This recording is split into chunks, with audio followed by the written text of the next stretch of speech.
신입사원이 퇴사하고 젊은 직원들이 버티지 못한다는 이야기는 흔하게 들려오곤 해요. 하지만 정말 심각한 위기는 바로 회사의 허리 역할을 하는 대리나 과장급 에이스들이 사라지는 현상이에요. 실무를 완벽하게 소화하고 후배를 양성하며 위아래 소통을 책임지는 핵심 인재들이죠. 이들이 조용히 빠져나가는 조직에는 아주 뚜렷하고 공통적인 분위기가 존재합니다. 본인들은 절대 언성을 높이거나 화를 내지 않아요. 그저 어느 날 조용히 사직서를 내밀 뿐이죠. 도대체 왜 회사는 이들이 떠나는 이유를 미리 눈치채지 못하는 걸까요? 지금부터 실무를 책임지는 중간 관리자들이 소리 없이 도망치는 회사의 14가지 특징을 아주 솔직하게 파헤쳐 보겠습니다. 첫 번째 특징은 권한은 쥐꼬리만큼도 없으면서 책임만 산더미처럼 넘쳐난다는 점이에요. 대리나 과장이 되면 실무는 기본이고 회의 주제와 후배 교육, 그리고 각종 사고 수습까지 맡아야 할 업무가 기하급수적으로 불어나죠. 하지만 정작 가장 중요한 결정권은 전혀 주어지지 않아요. 기발하고 효율적인 아이디어를 내놓아도 윗선에서 결재가 막히고 전례가 없다는 이유로 번번이 무시당하기 일쑤입니다. 책임은 마치 임원처럼 짊어지게 하면서 권한은 인턴 수준으로 묶어두니 업무가 그저 영혼 없는 기계적인 노동으로 전락하고 말아요. 스스로 기획하고 결정해서 성과를 내는 짜릿한 쾌감을 빼앗긴 채 시간만 축내다 보면 도대체 내가 여기서 뭘 하고 있나 하는 깊은 자괴감에 빠지게 돼요. 반면 요즘 채용시장에는 확실한 재량권을 보장한다는 매력적인 공고들이 널려 있어요.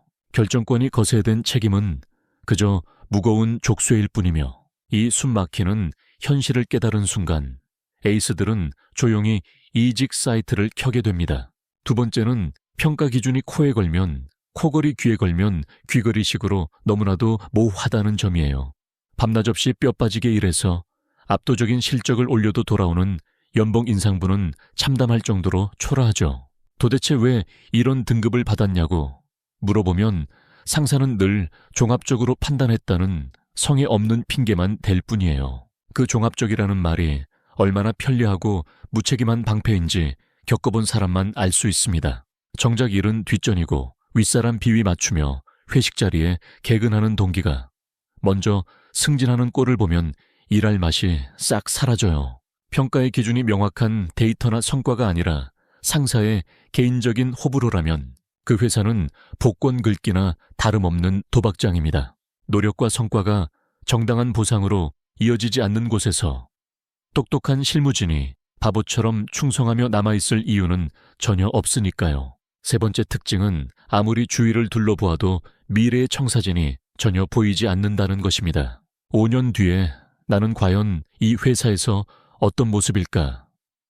스스로에게 질문했을 때 긍정적인 답이 나오지 않는다면 그곳은 이미 끝난 곳이나 마찬가지예요.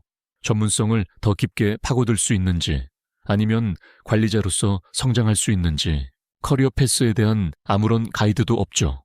더 절망적인 것은 롤모델로 삼고 따라갈 만한 멋진 선배조차 없다는 현실이에요. 위를 올려다보면 매일 야근에 찌들어 생기가 사라진 부장님과 현장 상황은 하나도 모르는 무능한 임원들 뿐이거든요.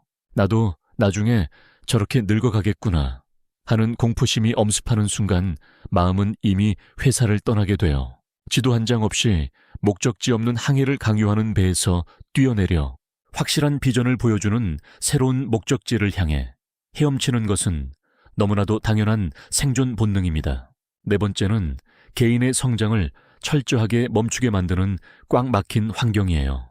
신입 시절에는 이것저것 교육도 보내주고 선배들이 멘토링도 친절하게 해주지만 연차가 쌓이면 그 누구도 나의 성장에 신경 쓰지 않아요. 새롭고 트렌디한 프로젝트는 항상 신규 입사자들에게 돌아가고 자신은 몇 년째 똑같은 자무만 무한 반복하는 기계 부품이 되어버리죠. 밖에서는 새로운 기술과 트렌드가 쏟아지는데 나만 우물 안개구리처럼 도태되고 있다는 끔찍한 불안감이 매일 밤 찾아옵니다. 내 시장 가치가 매년 바닥을 치고 있다는 사실을 깨닫는 순간 외부 세미나 지원이나 자격증 취득 등 직원의 성장에 아낌없이 투자하는 다른 기업들이 눈에 들어오기 시작하는 거예요. 성장의 기회를 빼앗는 것은 직원을 현상 유지라는 이름의 감옥에 가두는 것과 같으며 더 큰 무대로 나아가려는 에이스들의 탈출은 절대 막을 수 없어요. 다섯 번째는 윗선이 탁상 공론에 빠져 현장의 끔찍한 실태를 철저히 외면한다는 거예요. 실무자들은 매일같이 쏟아지는 고객의 클레임과 갑작스러운 일정 변경, 그리고 턱없이 부족한 인력 속에서 피말리는 전쟁을 치르고 있죠. 하지만 경영진이나 임원들은 에어컨이 빵빵하게 나오는 회의실에 앉아 예쁘게 포장된 보고서의 숫자만 쳐다볼 뿐이에요. 현장의 처참한 실태를 아무리 피를 토하며 호소해도 그건 현장에서 알아서 잘 막아보라는 무책임한 지시만 내려와요. 이처럼 소통이 단절된 벽창호 같은 조직에서는 직원들이 내는 간절한 목소리가 천장에 닿기도 전에 허공으로 흩어지고 말아요. 아무리 부조리를 외쳐도 절대 바뀌지 않는다는 뼈저린 학습 무기력에 빠진 사람들은 결국 입을 굳게 닫아버리고 조용히 이력서를 업데이트하게 됩니다. 여섯 번째는 불필요한 야근을 충성심으로 포장하는 기형적인 문화예요. 업무 시간에 고도의 집중력을 발휘해서 효율적으로 일을 끝내고 정시 퇴근을 하면 요즘 일이 많이 없나 보네라며 눈치를 주곤 하죠. 반대로 낮에는 커피 마시고 인터넷 쇼핑하며 시간을 허비하다가 밤늦게까지 자리를 지키는 직원은 열정 넘치는 우수인재로 둔갑해요. 엉덩이가 무거워야 일 잘하는 줄 아는 이런 구시대적인 꼰대 문화는 진짜 능력 있고 스마트한 사람들의 숨통을 조이기에 마련이에요. 일을 빠르고 완벽하게 끝내면 오히려 남의 업무까지 폭탄처럼 떠안아야 하니 생산성을 높일 이유가 전혀 없어요. 성과가 아닌 책상 앞에 앉아있는 시간으로 사람을 평가하는 조직은 결국 시간만 축내는 월급 루팡들만 남게 되죠. 일곱 번째는 만성적인 인력 부족 문제를 오롯이 실무진의 희생으로만 덮으려 한다는 점이에요. 사람이 부족하다는 것은 어느 조직이나 겪는 고충이지만 진짜 문제는 그 해결책을 몽땅 현장에 떠넘기는 경영진의 무책임한 태도예요. 인력을 충원해주거나 불필요한 업무를 과감하게 줄여주기는커녕 다 같이 으쌰으쌰 해보자며 근거 없는 정신론만 강요하죠. 그 결과 허리 역할을 하는 대리와 과장들은 본인의 실무에 후배 양성, 그리고 관리자 역할까지 일당백을 해내며 처참하게 갈려나가게 돼요. 매일 터지는 사고의 불을 끌어다니느라 정작 자신의 업무를 제대로 마무리할 시간조차 없고, 이런 악순환이 상태화되면 결국 심신이 완전히 망가지게 됩니다. 회사가 시스템과 돈으로 풀어야 할 숙제를 개인의 피땀과 갈아넣기로 메우려 할 때 똑똑한 사람들은 본인의 생존을 위해 그 지옥을 탈출하는 거예요. 여덟 번째는 리더십은 찾아볼 수 없고 오직 감시와 통제만 존재하는 상사의 존재예요.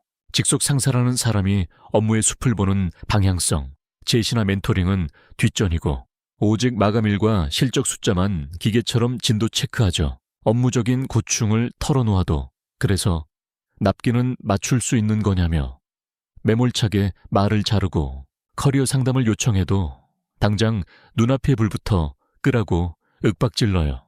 저석기어 젠디셔요. 부하 직원의 성장에 단 1%의 관심도 없는 껍데기뿐인 상세 밑에서는 그 어떤 긍정적인 자극도 일어날 수 없어요. 가장 힘들고 위기가 닥쳤을 때 방패막이가 되어줄 기댈 곳 하나 없는 차가운 조직 생활은 예상보다 훨씬 뼈아프게 정신을 갉아먹고 결국 나를 소중히 여기지 않는 곳이라는 확신을 주거든요. 훌륭한 상사를 만나는 것은 운이라지만 최악의 관리자를 피하는 것은 온전히 나의 선택이기에 그들은 더 나은 환경을 찾아 미련 없이 떠나는 거예요. 아홉 번째는 피드백이 완벽하게 실종된 일방통행 시스템이에요. 일상적인 업무 과정에서 내가 과연 방향을 맞게 잡고 있는지, 잘한 점은 무엇이고 앞으로 개선할 점은 무엇인지 아무도 말해주지 않아요. 무엇을 기대하는지 명확한 가이드라인도 없이 그저 어둠 속을 헤매게 만들다가 1년에 딱 한 번 있는 인사평가에서 갑자기 폭탄 같은 결과만 툭 던지죠. 왜 내가 이런 하위 평가를 받아야 하는지 도무지 납득할 수 없는 억울한 상태로 또다시 고통스러운 1년을 시작해야 해요. 성장을 위한 날카롭고 시의적절한 피드백이 오가는 조직과 1년에 한 번 정체불명의 성적표만 날아오는 조직 중 어디를 선택할지는 너무나 분명하죠. 목소리를 내도 메아리조차 돌아오지 않는 지독한 침묵의 공간에서 사람들은 깊은 피로감을 느끼고 결국 회사와의 심리적인 계약을 조용히 끊어버려요. 10번째는 단 한 번의 뼈아픈 실수조차 용납하지 않는 숨막히는 완벽주의 문화예요.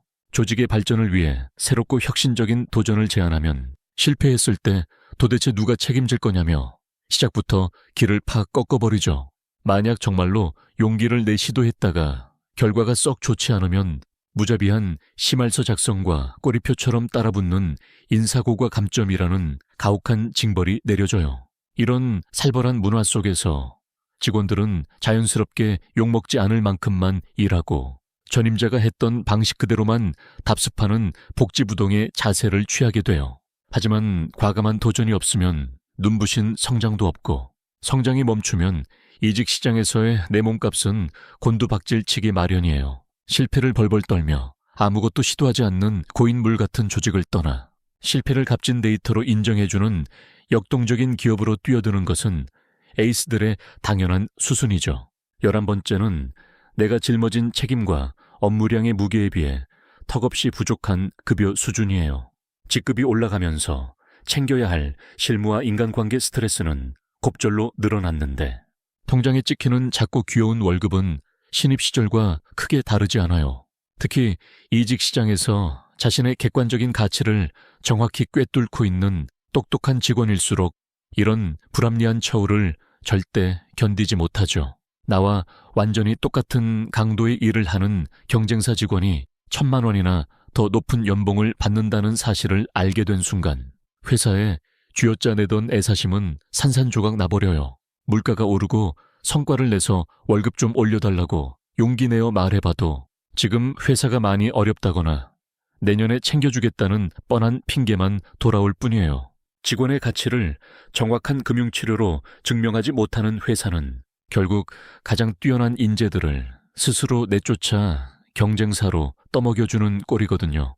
12번째는 실력이 아닌 끈적한 사내 정치와 줄타기가 성공의 유일한 방정식인 환경이에요. 회의실에서 회사의 이익을 위해 얼마나 날카로운 의견을 내느냐보다 퇴근 후 술자리에서 상사의 기분을 얼마나 잘 맞추느냐가 핵심 경쟁력이 되죠. 진정으로 효율적인 업무 프로세스를 제안하면 윗분의 심기를 건드렸다며 미운 털이 박히고 썩은 관행을 고치려 하면 모난 돌이 정 맞는다며 압박이 들어와요. 오로지 압도적인 실력으로 승부하고 싶은 진짜 프로들에게는치 게임과 파벌 싸움만 난무하는 진흙탕은 하루빨리 탈출해야 할 감옥과도 같아요. 일의 본질은 온데간데 없고 아부와 정치가 판을 치는 꼴을 보며 실력 없는 헛똑똑이들이 승진 파티를 하는 것을 지켜보는 것은 심각한 정신적 고문이나 다름없어요. 13번째는 세상이 미친 듯이 변하는데도 낡은 방식만 고집하며 변화를 병적으로 거부하는 태도예요. 시장의 트렌드가 빛의 속도로 바뀌고 인공지능 같은 혁신적인 기술이 쏟아지는데도 우리 회사 스타일이 아니라는 옹고집 하나로 모든 발전을 차단해버리죠. 옛날부터 계속 이렇게 해왔기 때문에 굳이 바꿀 필요가 없다는 말은 철저한 사고의 정지이며 뼈를 깎는 혁신을 두려워하는 비겁한 변명이에요. 서서히 침몰하고 있는 바위 위에서 끝까지 여유로운 척 바이올린을 켤 사람은 아무도 없으며 살기 위해 구명보트를 찾아 뛰어내리는 것은 생존 본능이니까요. 변화를 완강히 거부하는 조직은 결국 혁신을 주도할 수 있는 젊은 피들을 밖으로 내쫓고 스스로 생각하기를 포기한 수동적인 사람들만 남겨 스스로 무덤을 파는 꼴이에요. 마지막 14번째는 개인의 사생활과 워라밸을 철저하게 짓밟는 무자비한 환경을 꼽을 수 있어요. 대리나 과장급은 결혼이나 육아, 그리고 가족 돌봄 등 인생에서 가장 중대하고 벅찬 변화를 맞이하는 시기잖아요. 하지만 육아를 위해 유연근무나 재택근무를 조심스럽게 꺼내면 요즘 애들은 배가 불렀다거나 정신력이 썩었다며 핀잔을 주기 일쑤죠. 회사에 개인의 영혼과 체력을 모두 갈아 넣으라는 낡아빠진 전체주의적 사고방식은 요즘 시대에 절대 통하지 않는 최악의 패착이에요. 일도 완벽하게 해내면서 내 가족과의 소중한 시간과 건강까지 지킬 수 있는 훌륭한 직장들이 세상에는 얼마든지 널려 있어요. 나의 행복과 인생 전체를 갉아먹는 회사를 위해 하나뿐인 젊음을 바칠 바보 같은 직장인은 더 이상 존재하지 않아요. 조직의 중추 역할을 하는 에이스들이 회사를 떠날 때는 겉으로 요란하게 불만을 표출하며 티를 내지 않아요. 그저 어느 날 아침 책상 위에 조용하고 차분하게 사직서를 올려놓을 뿐이며 회사가 발등에 불이 떨어져서 뒤늦게 연봉 인상을 부르짖어봤자 이미 기차는 떠난 지 오래죠. 에이스들의 이탈은 하루아침에 변덕으로 생긴 것이 아니라 아주 오래전부터 겹겹이 쌓여온 묵은 불만의 치명적인 결과물이에요. 회사를 지탱해온 든든한 기둥들이 왜 아무 말 없이 싸늘하게 등을 돌리는지 그 처절한 진실을 직시하고 뜯어고치지 않는다면 비극적인 엑소더스는 결코 멈추지 않을 거예요. 지금 여러분이 다니고 있는 혹은 여러분이 이끌고 있는 회사의 풍경은 과연 안녕하신지 진지하게 묻고 싶습니다.